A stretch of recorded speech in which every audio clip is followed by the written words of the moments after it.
The Jeep Avenger. Sounds like something a superhero might drive, right? Well, actually, it's not. It's a very small, very cute, very electric, small SUV that when I look at it, maybe actually looks like it was designed more for a superhero's mum. But then again, all mums are superheroes, so maybe I was right the first time. Those of you expecting Jeep's first ever foray into the world of EVs to be a big, hulking off-roader might be somewhat disappointed, but for the rest of us, the Avenger makes good sense for city life. It's set to cost in the region of £36,000, has a 50.8 kilowatt-hour battery pack with a 250-mile range, and comfortably holds 4 and a bit grown passengers. But most importantly, it looks great.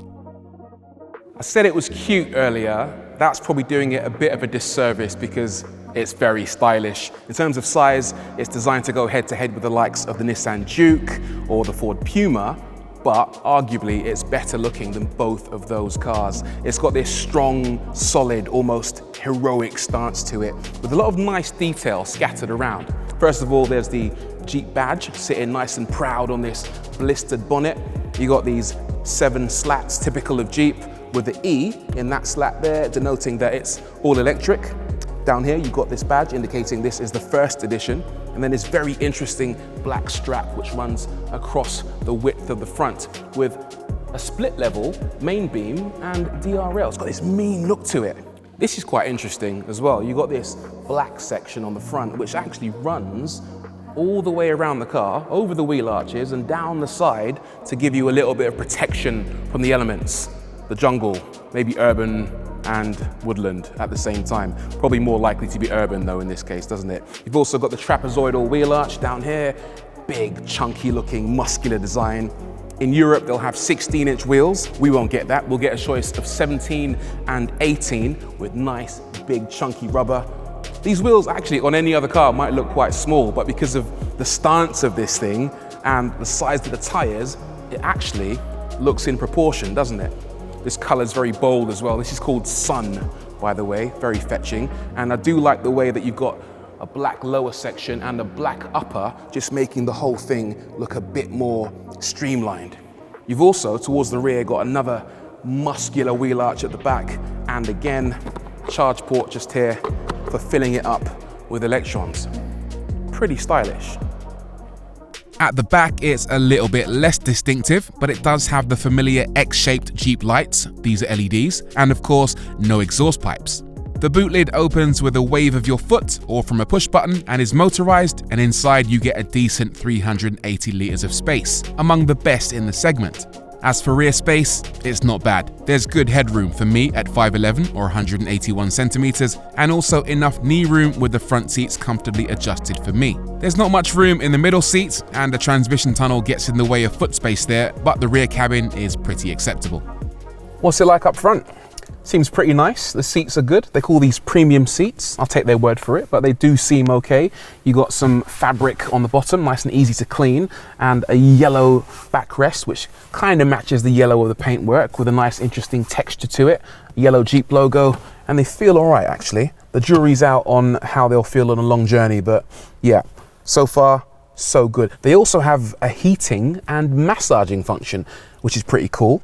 Also want to talk about this dashboard as well, because to match the exterior, they've painted this the same sun color as the exterior, which is a nice touch. Most people would have just gone for leather or soft touch fabrics, for example, but that is a pretty decent touch. It's also got ambient lights, although unfortunately the ambient lights at the edges of the dashboard in this car will not be available in the UK. For some reason, right-hand drive cars won't have those end lights. Maybe the cable wasn't long enough or some other reason. Let's talk about space now.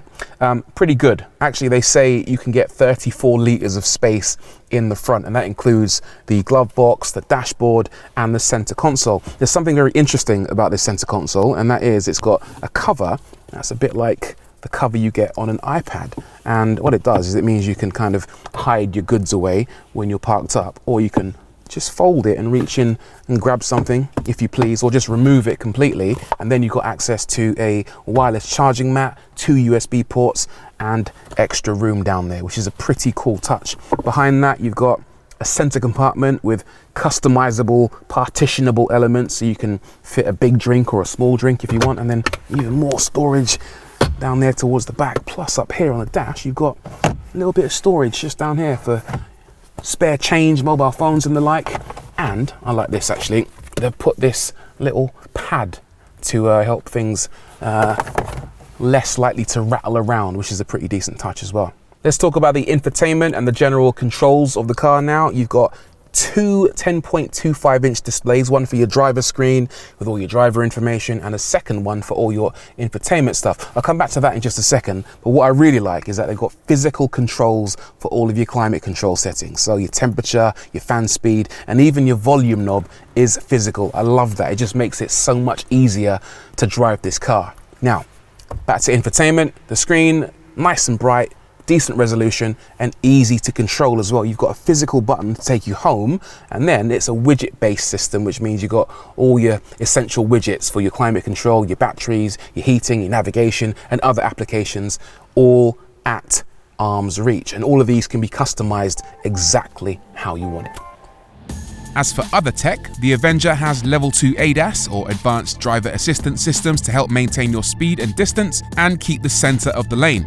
Power comes from a single motor driving the front wheels, developing 156 horsepower and 206 Newton meters. There is no all-wheel drive version yet, but it does have good ground clearance, approach and departure angles, and some basic off-roading tech like hill descent control.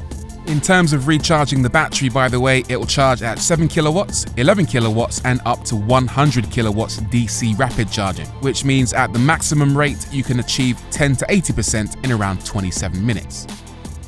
Right, let's talk about Easter eggs now, because the Avenger is full of them. Lots of little, tiny little things that you might want to keep an eye out for when you're looking around the body of the car. So first of all, down here on the bottom right of the windscreen, there's a little astronomer, a little boy looking through a telescope in that direction. What's he looking at?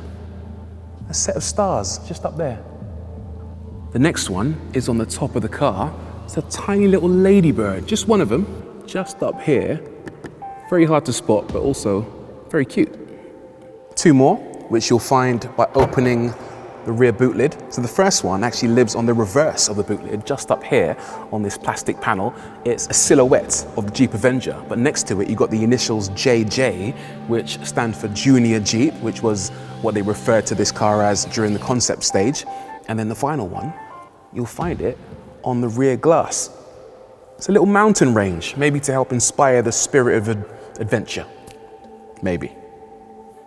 So that is the Jeep Avenger, not a car for superheroes, it turns out. But actually, even though it's small, it's still very, very mighty. I'm a big fan of this thing, and so are quite a lot of people, because it's picked up quite a few awards, including European Car of the Year 2023, even though it's only January, and even though not many people have had a chance to drive it yet. But we will, and that's the only verdict that matters. So stay tuned, and in the meantime, let me know what you think in the comments down below. See you soon.